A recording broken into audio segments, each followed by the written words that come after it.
Disturb ना करिए यार। बेईमानी से जीता है तो ज्यादा ना बोलो। मालूम है कितने बड़े तीरंदाज हो। बेईमान हो, बेईमान हो, बेईमान हो, बेईमान हो, बेईमान हो। चलो 30 करोड़ नौजवानों को रोजगार कहाँ है?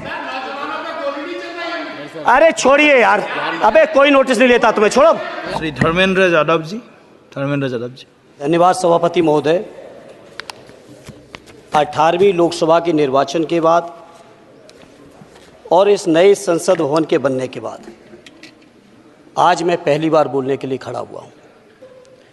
आपने मुझे मौका दिया, उसके लिए बहुत बहुत धन्यवाद देता हूं। सभापति जी, सबसे पहले श्रद्धेय नेताजी को मैं नमन करना चाहता हूं, जिन्होंने अपने संघर्ष, अपनी हिम्मत, साहस और अपने पूरे जीवन की तपस्या समाज के उत्थान के लिए, देश और उत्तर प्रदेश की तरक्की के लिए और समाज के हर व्यक्ति की तरक्की और खुशहाली के लिए उन्होंने जो अपना पूरा जीवन समर्पित किया है, सबसे पहले मैं आपके माध्यम से उनको नमन करना चाहता हूँ। माननीय सभापति महोदय, श्रद्धेय नेताजी ने हम लोगों को अपने समाजवादी विरासत में इंसाफ और इंसानियत, न्याय और हक की लड़ाई करना सिखाया है।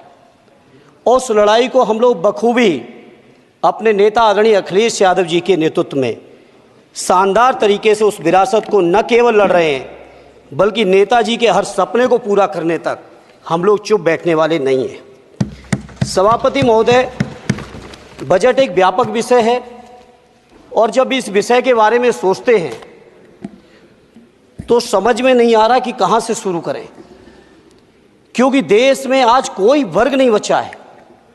कुछ चुनिंदा उद्योगपतियों के बारे में बात नहीं करूंगा, लेकिन देश के 140 करोड़ लोगों में से कम 95% लोग ऐसे हैं जो आज पूरी तरह से बर्बाद है।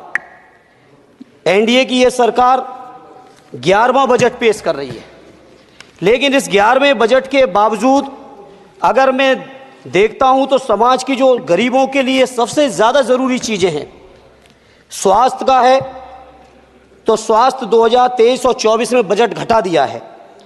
किसानों का बजट जहां यूपीए के सरकार के समय 2014 तक 5.5 था, वहीं 24 आते आते ये 3.15 रह गया है।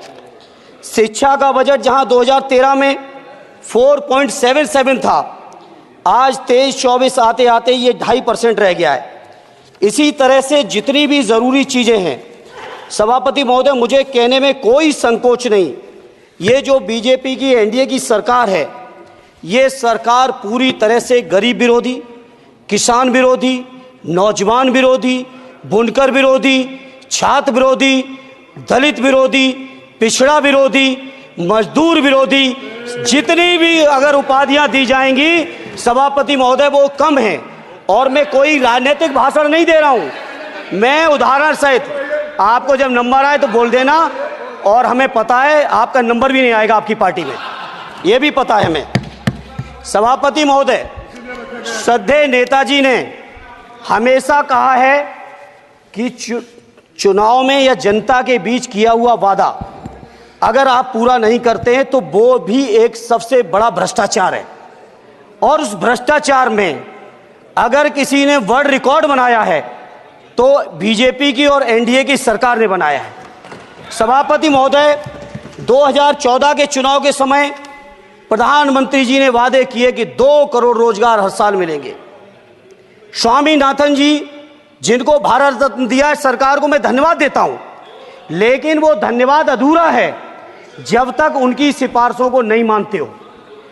2007-8 से लगातार मांग चल रही है देश में कि स्वामीनाथन जी की जो सिफारिश है किसानों को 1.5 गुना समर्थन मूल्य देने का, एमएसपी की गारंटी देने का, कानूनी हक और अधिकार देने का, उस गारंटी को आज तक नहीं माना, आज तक नहीं माना, आज तक नहीं माना। स्वामीनाथन जी को आज तक नहीं माना। अध्यक्ष जी, डिस्टर्ब ना करिए। सभापति महोदय, मेरा टाइम इसमें काउंट नहीं होगा। आप इधर, अरे यार, बेईमानी से जीता है तो ज्यादा ना बोलो। मालूम है कितने बड़े तीरंदाज हो। बेईमान हो, बेईमान हो, बेईमान हो, बेईमान हो, बेईमान हो। चलो, स्वामीनाथन जी की आपने नहीं मानी, एमएसपी आपने लागू नहीं की। कितनी बढ़िया बातें कि खाद पे हम सब्सिडी बढ़ा रहे हैं, पहले 50 किलो को 45 किलो, फिर 45 किलो को 40 किलो, और मुझे लगता है कि एक तीसरा कार्यकाल पूरे होते होते केवल 10 ही किलो बचेगा खाद के कट्टे में, इससे ज्यादा नहीं बचेगा। मंडी एक नहीं बनाई, आत्महत्या इतनी कर रहे हैं किसान, और किसान अगर अपनी एमएसपी की मांग करते हैं, हजारों किसान यही दिल्ली की सीमा पर मारे जाते हैं, और आप सोचते हो कि आपकी बात को कोई समझेगा नहीं। सभापति महोदय, नौजवानों को कितना गुमराह किया गया। नौजवानों से कह दिया गया हर साल 2 करोड़ रोजगार।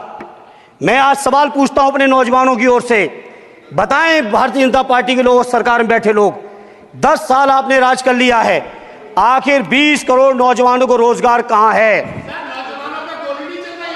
अरे छोड़िए यार, अबे कोई नोटिस नहीं लेता तुम्हें, छोड़ो कोई नोटिस नहीं लेगा तुम्हें। 20 करोड़ नौजवान के रोजगार का हिसाब कहां है? आज 11वें बजट में जब याद आई तो वो भी ट्रेनिंग की बात करते हो। मैं कहना चाहता हूं आईआईएम, आईआईटी के नौजवानों को रोजगार नहीं दे पा रहे हो। आप सोच रहे हो इंटर्नशिप के इस छोटे से सुगूफे से नौजवान खुश होंगे? देश के नौजवान खुश होने वाले नहीं है। सभापति महोदय, शिक्षा के मसले पर लगातार बजट घटाया जा रहा है, लगातार सरकारी शिक्षा कम की जा रही है, और ये बीजेपी की सरकार की लगातार प्रयास है कि नौजवान शिक्षित होंगे तो सवाल पूछेंगे। देश की जेएनयू से लेके, बीएचयू से लेके, एमयू से लेके जितने बड़े संस्थान हैं, सारे संस्थानों को बर्बाद कर दिया है। एक भी दलित, एक भी पिछड़े, कहीं आपका वाइस चांसलर नहीं है। लगातार जितने भी आपके professor, associate professor, assistant professor की नियुक्तियों में आरएसएस का जब तक कोई फंडामेंटल कोर्स नहीं करेगा, बेसिक कोर्स, तब तक उसकी नियुक्ति नहीं होगी। आप क्या सोच रहे हो देश नहीं देख रहा है नौजवान? यूजीसी का बजट लगातार कम किया जा रहा है। मेरा खुला आरोप है इस सरकार पर कि ये सरकार शिक्षा को प्राइवेट करके, शिक्षा को मुट्ठी भर उद्योगपतियों के हाथों में देके, शिक्षा को चुनिंदा लोगों के हाथ में देके, देश के 140 करोड़, जिसमें मैं समझता हूं 90% लोग गरीब हैं, उन गरीबों के हाथों से शिक्षा को छीनने का ये जो आपकी सरकार षड्यंत्र कर रही है, इसके लिए हम लोग इस मौके पे विरोध करते हैं। लगातार फीस बढ़ा रहे हैं, शिक्षकों की कमी है, रोजगार आप दे नहीं पा रहे हो, सामाजिक असमानता। सभापति महोदय, 2014 में जिस समय सरकार बनी थी एनडीए की, उस समय देश की जितनी भी जो आर्थिक चीजें थी, जो वेल्थ थी, उसमें पिछड़ों की हैसियत 17% थी, 17%, और आज 10 साल की एनडीए की सरकार के बाद पिछड़ों की आर्थिक हैसियत हो गई है केवल 9%। मैं कहना चाहता हूं चुनौती के साथ, वित्त मंत्री अपने जवाब में बता दें, अनुसूचित जनजाति का एक भी व्यक्ति देश में अरबपति हो तो बता दो, एक भी अरबपति हो तो बता दो, एक भी दलित को अरबपति आपने बना दिया हो तो बता दो, एक भी पिछड़े को बना दिया हो तो बता दो। आप जवाब में दे देना, आप डेटा दे देना, आप डेटा दे देना, हमारी दबाव नहीं रुकेगी। सभापति महोदय, जब बीजेपी की सरकार, जब बीजेपी के लोग विपक्ष में रहे तो ओपीएस की बातें किए। 10 साल से आप सत्ता चला रहे हो, 11वां बजट पेश कर रहे हो, पूरा देश आज ओपीएस के लिए सरकारी कर्मचारी परेशान है, कहीं ओपीएस की चर्चा नहीं है, पुरानी पेंशन की कोई चर्चा नहीं है। सभापति महोदय, पुरानी पेंशन तो पुरानी पेंशन, हम मांग करते हैं, बहुत बड़े राष्ट्रभक्त आप बनते हो, मैं मांग करता हूं देश के पैरामिलिट्री फोर्सेस को आप पुरानी पेंशन दीजिए। मैं मांग करता हूं, आप राष्ट्रभक्त हैं ना, सीमा पे जो सुरक्षा कर रहे हैं, जो शहादत झेल रहे हैं, मेरी मांग है कि आप उनकी ओपीएस दीजिए। वो आप ओपीएस नहीं दे पाओगे।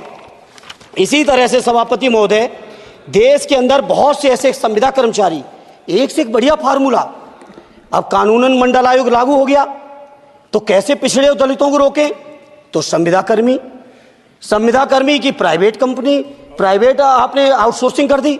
आउटसोर्सिंग के कारण से देश के सारे दलित, सारे पिछड़े, सारे आदिवासी आपकी सेवाओं से बाहर हो गए, उनके पास कोई कानूनी हक नहीं। तो ये जो आरक्षण को खत्म करने के तरह तरह के जो आप लोग षड्यंत्र अपना रहे हो, इस षड्यंत्रों को देश का जनमानस पूरी तरह से जान भी चुका है, पहचान भी चुका है, और इसीलिए उत्तर प्रदेश से तो आपको कर ही दिया है बाहर, देश से भी बाहर जल्दी करेंगे, और हमारे साथी मिलकर दूसरे प्रांतों से भी बाहर करेंगे। इसी तरह सभापति महोदय, हम आप मांग करते हैं, आप सोचिए उत्तर प्रदेश अकेले के अंदर, देश के हालात मुझे नहीं पता और बदतर होंगे, अकेले उत्तर प्रदेश में 1000 से ज़्यादा शिक्षा मित्र आत्महत्या कर चुके सभापति महोदय।